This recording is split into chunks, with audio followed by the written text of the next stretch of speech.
temos um convidado muito especial. Vamos lá, Frederico, tá me ouvindo agora? Tô te ouvindo, tá me ouvindo, Rosival? Aí, preciso escutar ele agora. Aí. Olá, boa tarde, meu amigo, tudo bem? Tudo bem, tá me ouvindo perfeitamente? Aê, agora deu certo, graças a Deus, hein? Vida real, chefe, vida real. Mas isso é bom, a gente tá fazendo ao vivo, é comum acontecer isso, é normal, acontece no Faustão, no Silvio Santos, né? Por que não aqui, né? Nem fale. Chefe, fala um pouquinho de você então aí, se apresenta pra gente aí mais uma vez, sei que você já é bem conhecido no nosso meio, mas tem muita gente nova aí que está acompanhando a gente, dá uma pincelada pra gente saber quem que é o Frederico Tomé. Bom, eu, antes de tudo, eu sou um simples padeiro, com muito orgulho. Somos, né? Eu estou no mercado já da panificação desde 2007. Eu venho de um outro mundo, que é o mundo da carne. Eu nasci nesse mundo. Em 2007, eu resolvi montar uma padaria no interior de São Paulo, na minha cidade natal, e acabei tendo que buscar conhecimento, buscar coisas novas, e desde então eu venho brigando e sempre aprendendo, que eu falo que conhecimento não ocupa espaço, né? Não. Ali por volta de 2008, mais ou menos, 2009, eu me deparei com a fermentação natural. Para mim foi amor à primeira vista. Por quê? Eu não estava descobrindo a roda, eu estava vendo um futuro na panificação. E é o que eu sempre falo, o futuro da panificação está no passado. Nós temos que começar a resgatar isso, porque não marginalizando nada, a indústria nem nada, eu acho que assim, nós temos que tomar como as potências, que nem a França, a Alemanha ainda ela segurou muito a cultura, mas a França teve um declínio ali nos anos 70 na panificação, né, na área industrial, depois que eles valorizaram e criaram o selo e tal, então eu acho que nós estamos na hora de começar também a ter isso. Sim. Bom, eu, em si, eu sou empresário, sou padeiro, sou consultor e amante da panificação. E agora, no ano passado, eu participei de um concurso que foi um desafio para mim, eu falo que eu não sou pizzaiolo, mas foi um desafio, e do mesmo jeito que eu não era do mundo da panificação e eu entrei, eu também não era do mundo da pizza, e acabei entrando.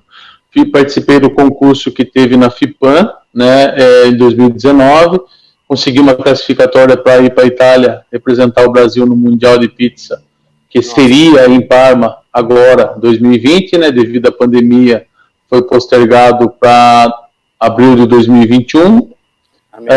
Então eu estou aí, eu estou nos dois mundos. E aí, juntando essas duas coisas, uma das vezes que eu fui para a Itália, eu olhei e me deparei com a pinça romana.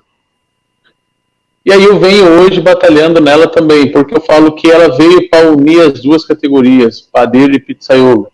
Não que sejam desunidas, mas que é um negócio que sempre tem, eu sou padeiro, eu sou pizzaiolo, então na pinça você pode brincar. Hoje, de fato, eu venho aqui, agradeço o espaço, agradeço a vocês, a organização. Eu acho que é muito válido isso, essa união, essa troca de informações. Eu estou meio corrido hoje, eu não pude acompanhar desde o início, mas teve bastante temas interessantes, que não é um tema judaico, por exemplo, que é um pão que é bem tradicional na cultura judaica, né?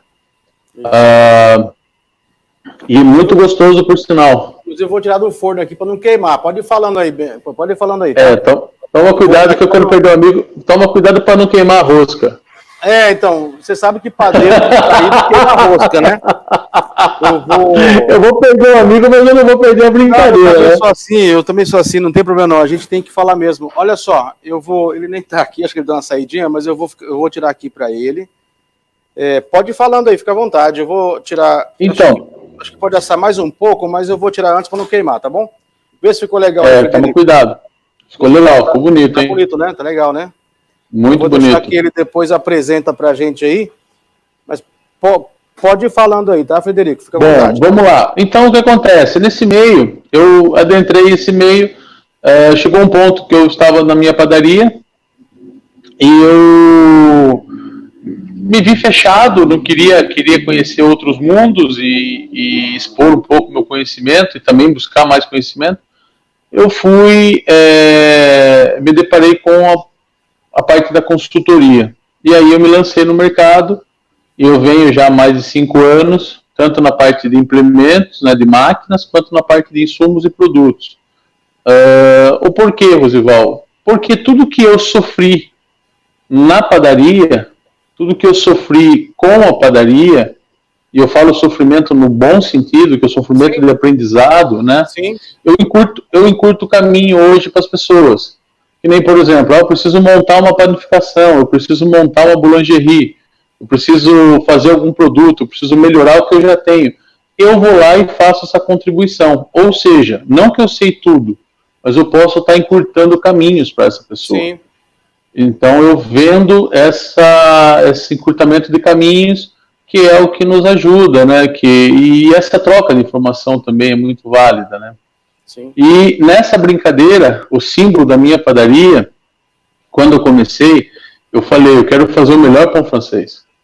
Porque era o pão que todo mundo menosprezava. Sim. É o pão que todo mundo... Eu falo que é o pão mais brasileiro, inclusive eu fiz um artigo sobre isso. Uhum. Ele é o pão hoje, na atualidade, ele é o pão mais brasileiro que existe. Por quê? Porque ele só existe no Brasil. Pão francês, né? Nós temos o pão francês. O pão francês, o cacetinho, o pão de sal, o pão de massa fina, pão de massa grossa, pão doce. Pão de massa grossa, pão de massa fina e pão doce. Filão, média. E eu falo que ele é um pão que tem várias nomenclaturas no Brasil todo. É até interessante, regionais isso daí. Mas ele é um pão que todos os brasileiros, se não comeram, comem todo dia. Comem todo dia, né? Entendeu? Não tô conseguindo parar com esse barulho aqui, por isso tô aqui incomodado. Não tô conseguindo. Puxa da tomada. Mas tá depois na dúvida, aí, né? Na dúvida, não, tô tranquilo. Na dúvida, puxa da tomada. E olha assim, e olha aqui, chefe, sabe que o pão mais difícil e mais fácil é o mesmo pão, é o pão francês mesmo, né? E é importante que você dê aí umas dicas pra gente sobre o pão francês. Eu sei que o nosso tempo aqui é bem curto também, a gente está com bastante atração aqui hoje, graças a Deus. Desculpa, Rosival, quanto tempo nós temos? Quanto tempo tem, Gabriel, aqui o Frederico? 15 minutos, chefe, fica à vontade. Perfeito, terminamos às 14 horas. Beleza. Então, o que eu queria falar sobre ele? Eu acho que você falou tudo, ele é o pão mais simples e o pão mais complicado de tá fazendo. Por que ele é complicado? Por que ele é simples? Vamos lá. Ele é simples porque a composição dele é água, farinha, fermento, sal e açúcar. Ele é simples por isso, a composição é básica. Por que ele é complicado? Porque o processo do batimento dele é que vai dizer, a temperatura que ele vai cair na mesa é que vai dizer, o processo de fermentação, o processo de fermentação dele... Baixou, né? Você viu que ele... não, é transparente, né? É tranquilo. O processo de fermentação dele também vai impactar. Então, ou seja, ele vem de uma cadência de várias coisas que você tem que ter um processo muito bem ajustado. Sim. Por quê? Não é uma massa mal batida e um descanso extremo que vai fazer com que tenha um bom produto no final. Não é uma massa mal batida congelada, que vem aquele mito, dizendo que o congelamento vai melhorar o produto. Muito pelo contrário. O congelamento ele vai estagnar, ele vai apenas expor aquilo que você fez. Ele vai parar o processo, só isso. Ele não vai melhorar o processo. O congelamento ele não melhora, o congelamento ele estagna o processo. Isso é uma coisa muito interessante a ser falada. O pessoal acha que congelar ele vai melhorar. Não. Mas por que eu deixo um pão a frio e ele fica melhor? Tá, eu não estou congelando, eu estou resfriando. Aí é outro processo. Entendi. Entendeu? Então, o que é básico no pão francês? O pão francês, ele tem que ter uma pestana bem saliente, e a pestana dele não é apenas um enfeite, ele é uma necessidade, porque nada mais é do que a chaminé do excesso de gases que ele tem dentro. Certo. O pão francês, ele é um pão leve, ele é um pão que tem um salto de forno muito grande. O salto de forno dele chega a ser quase 80% do seu tamanho inicial. Então, você tem um salto muito grande dentro do forno, por isso você tem que ter essa saída, essa válvula de escape, que é a pestana. A outra coisa que é uma particularidade do pão francês, é a coloração. Todo mundo gosta do amarelo ovo no pão francês, do amarelo ouro, aliás, não do amarelo ovo, do amarelo ouro, aquele amarelo voltado para a parte do ouro. É uma cor que chama atenção. Outra característica do pão francês é o miolo macio e isento de acidez. É uma coisa que foi muito batida no passado. Meu pão azedo, pão... Não, hoje já tem pessoas fazendo pão francês com o processo de fermentação natural, que eu acho que é bem válido, é o processo que eu uso, com fermentação de 12 horas. Você já começa a ter um outro tipo de pão francês. No pão francês, você tem aquele pão francês de 4 horas de fermentação, que para mim, no meu ver, é uma bomba, tanto quanto aquelas pizzas que são feitas em 3, 4 horas. Ambos são iguais. É uma bomba calórica, é uma bomba glicêmica, é uma bomba de tudo. Porque ali você não tem maturação de nada. Em 3, 4 horas você não tem a possibilidade de você ter nada de maturação. Agora, o pão francês sendo bem feito, ele é mal visto pela nossa classe, pela classe principalmente dos artesanais. E eu sei que eu estou comprando uma briga falando isso, mas eu acho que eu consigo aguentar o tranco. Ele é mal visto, ele é mal, vamos pôr assim, tem uma visão distorcida, por quê? Ele é um pão que você tem que vender muito, fazer muito volume, para você ter um ganho. Começa por aí. É um pão difícil de fazer? Que nós já havíamos falado. Mas ao mesmo tempo ele é um pão simples, então ninguém entende isso daí nele. Só que ele é o pão que vai trazer o seu cliente ao menos 2 vezes por dia na sua padaria ou no seu estabelecimento. Isso ninguém pode contestar. O pão francês é uma delícia, é muito gostoso também. Sim, o pão francês, desde que bem feito, ele é maravilhoso. Eu vou mostrar alguns exemplares. Não dá para comer uma picanha sem um pão francês, né? Não tem como, né, chefe? Com certeza. Como não dá também para comer uma sopa sem um bom pão francês também. Sim. Acompanha muito bem. Então, o que eu venho falar? O pão francês, e eu venho nessa vertente, quando eu quis lá atrás fazer o melhor pão francês, eu fui estudar ele.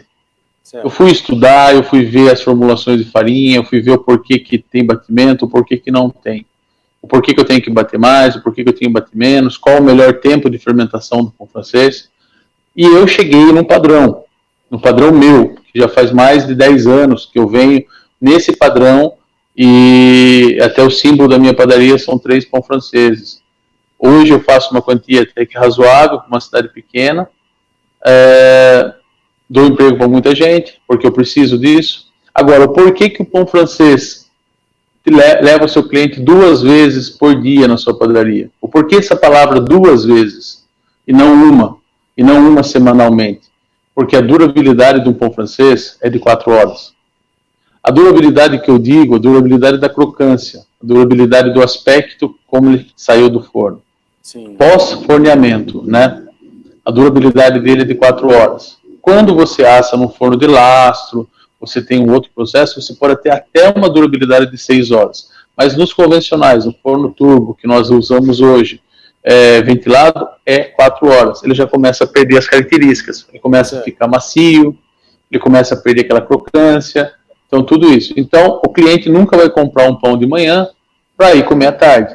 Sempre ele vai comprar o pão de manhã para comer de manhã e o pão no final da tarde para comer à tarde, no fim da tarde ou à noite. Então, isso é uma coisa muito interessante. Eu vou estar mostrando aqui, ele tem 8 minutos, eu vou estar mostrando umas características de pão francês. Manda lá. O que seria um pão francês? Isso aqui é um exemplar de um pão francês. Pão francês, inclusive, que saiu agora há 40 minutos do forno da minha padaria, tá? Então, quando eu falo, uma coisa interessante, que ninguém consegue, todo mundo fala, por quê? Por que pão francês é grudado? Isso aqui, esse processo, por que ele é grudado? É aqui que você mantém a umidade do miolo. Certo. Se você deixar ele separado, dessa forma, que seria a bundinha dele aqui, você não vai ter, você vai fazer casca. Sim. Então, e aqui mostra que ele fermentou de forma correta, um grudou no outro. Entendeu? A característica única dele, a pestana, isso aqui chama pestana. Ele abriu ele cedeu, saiu o excesso de gases e ele continuou com uma pestaninha aqui ainda bem característica do pão francês. A coloração, um amarelo ouro, que dá uma coisa. E o miolo, que é a hora que nós abrimos aqui, o miolo tem que estar macio. E uma coisa em particular, Rosival, não sei se você consegue ver, mas você desmontando o pão francês, ele tem que desmontar as camadas, isso, né? As camadas que você enrolou. Certo. Ó, entendeu? Perfeito. Então tudo isso está intrinsecamente ligado no processo. Se você não faz uma boa modelagem, você não tem um bom pão francês. Se você coloca muita água, você não tem estrutura. Se você não bate a farinha, você não tem a elasticidade e a extensibilidade que você precisa para o salto de forno.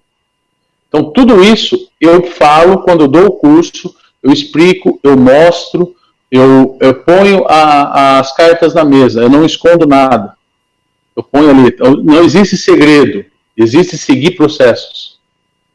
Então, eu sempre falo, e tem um termo até pejorativo, o pão francês, ele é o discriminado, ele é o pão assim que ninguém quer falar assim, não, eu tenho orgulho em fazer o pão francês. Não, eu tenho orgulho em fazer o pão francês. Eu fiz o meu nome fazendo pão francês. Hoje eu faço sourdough, que está na moda, hoje eu faço ciabatta, hoje eu faço todos os pães, vamos pôr assim, os pães nórdicos, eu faço. Mas eu aprendi a fazer pão no pão francês. E se hoje eu entendo uma hidratação de uma ciabatta, é porque eu aprendi no pão francês. Se hoje eu sei um ponto de véu, é porque eu aprendi no pão francês. Se hoje eu entendo o processo de uma massa, porque eu aprendi no pão francês. E aí você fala... E o pão francês, chefe, ele também testa a farinha, não testa? Porque se a farinha não for boa, não fica legal, né? Então, é em partes, Rosival. Em partes, porque não adianta de nada. Eu posso pegar, por exemplo, uma farinha com W de 400 e a pessoa não entender o processo do pão francês, que seria a melhor farinha, ele não vai conseguir tirar o pão francês. O pão francês, eu não acho que ele testa a farinha. Eu acho que o pão francês, ele testa o padeiro. E é esse que é o maior medo. Porque você tem que entender o processo. Perfeito. Entendeu? Agora, você quer o simples pão francês, a mesma massa, mesmo peso, características diferentes, Uma baguete. São diferentes. Baguete francesa, uma baguetinha francesa. Baguete francesa é errado a gente falar, porque ela é uma baguete feita com massa de pão francês. Sim. Mas você está vendo essa crocância aqui em cima dela? Dá para ver, sim. Você sabe o que é isso daqui? Você sabe o que é? Pode falar. Uma coisa que está na mão de todo mundo, farinha de milho. Mudou completamente a característica de um pão. Mas o que é esse, parece, gergelim que tem aí? Não, farinha de milho. Farinha de milho. Farinha de milho. Farinha de milho. Então, o pessoal está muito aprisionado que o pão francês tem que ser só apenas daquela característica. Não, vamos brincar. Por que não fazer pão francês com gergelim? Por que não fazer pão francês com farinha de rosca, que alguns lugares já fazem? Sim. Que não na composição, veja bem, eu falando na parte de cobertura, para ficar uma casquinha mais crocante. Para ter dois tipos. O Ditor em Pindamonhangaba faz um dos melhores pão francês lá e é com farinha de rosca. Sim, eu tive a oportunidade de conhecer ele pessoalmente. E é com farinha de rosca. Você sabia que tem duas funções, né? A farinha de rosca nessa do pão francês. Ele tanto impermeabiliza, ele deixa untada, não deixa grudar o pão na tela, né? Na assadeira. E faz com que permaneça a casca um pouquinho mais crocante por mais tempo. Perfeito. E aí, galera, como é que tá nosso tempo aí? Parece que já 3 minutinhos. Frederico, obrigado por enquanto aí por tudo, tá? A gente vai continuar nessa dinâmica aí. Temos um encontro marcado para dia 10, não é isso? No Senai? Dia 10. Dia 10 eu vou estar no Senai Barra Funda, ao 12h15. Eu vou estar apresentando juntamente com a Cristina Valeix, pinça romana e pizza ampala. Nós vamos estar falando um pouco sobre cada vamos estar falando um pouco sobre fermentação natural e sobre fazer o próprio alimento na casa. Misericórdia. Vai poder comer lá essas pizzas aí, não? vai, com certeza vai. Vamos ter sim. Frederico, a gente está muito feliz com a tua participação aqui, tá? Você fez agregou bastante valores para a gente, dando suas informações, e eu quero agradecer muito a participação, e que você continue com a gente aí, dando uma força para nós aí, que esse movimento do EIPCA precisa muito do apoio de todos, da união de todos, e você é sempre muito bem-vindo aqui com a gente, tá bom? Não, eu só tenho a agradecer a vocês, eu estou extremamente disposto a qualquer coisa, sou parceiro a qualquer momento. Eu acho que esse movimento que vocês estão fazendo é muito válido, vamos levar adiante sim. Eu quero deixar aqui a minha homenagem aos padeiros, a você, a todo o pessoal da IPCA. Estou à disposição, qualquer coisa vocês sabem me encontrar. Eu acho que o caminho é esse, é a união que vai fazer a força. Verdade. É a união, e não se aquele negócio de ficar escondendo, de ficar se retraindo. Eu sempre falo, Rosival, conhecimento é para ser difundido, não para ser escondido. Verdade. Quem esconde é porque ele não tem a segurança do conhecimento que ele tem. Perfeito. Então, conhecimento é para ser difundido. E outra, hoje eu posso estar falando uma coisa, amanhã pode ser outra. Sim. Se você falou errado, pede desculpa e segue.